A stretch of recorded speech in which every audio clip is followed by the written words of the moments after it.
അങ്ങനെ നടന്നു 39 കിലോമീറ്ററായി. 39 കിലോമീറ്ററിൻ്റെ ചെറിയൊരു കുന്ന് കാണും. അതിന് മുകളിൽ കയറി വയ്ക്കലാം. കയറാം, ഇതാ ഇങ്ങനെ കയറാം, കിട്ടും.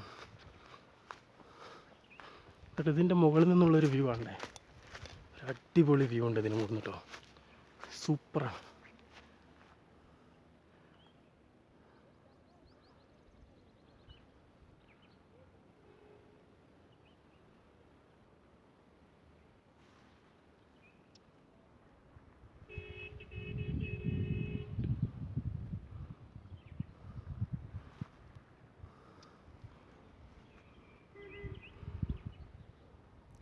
അങ്ങനെ അത് കഴിഞ്ഞു വീണ്ടും താഴോട്ട് ഇറങ്ങുന്നു.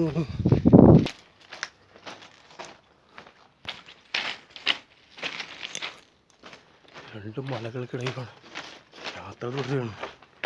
അയ്യോ, ഇപ്പോൾ ടൈം 1 മണി കഴിഞ്ഞു. വെള്ളം ഇങ്ങനെ വീഴുന്നുണ്ട്, ദാഹിച്ചിട്ട് വയ്യ. കുറച്ച് വെള്ളം, നല്ല തണുപ്പാണല്ലോ ഇവിടെ വരുന്നുണ്ട്. കുടിക്കാൻ പറ്റിയ വെള്ളം കുഴപ്പമില്ല, നടക്കാമെന്ന് തീരുമാനിച്ചു. വെള്ളമൊന്നുമില്ല. ഒരു വ്യൂ കാണിച്ചു തരാം കേട്ടോ, അടുത്തൊരു വ്യൂ.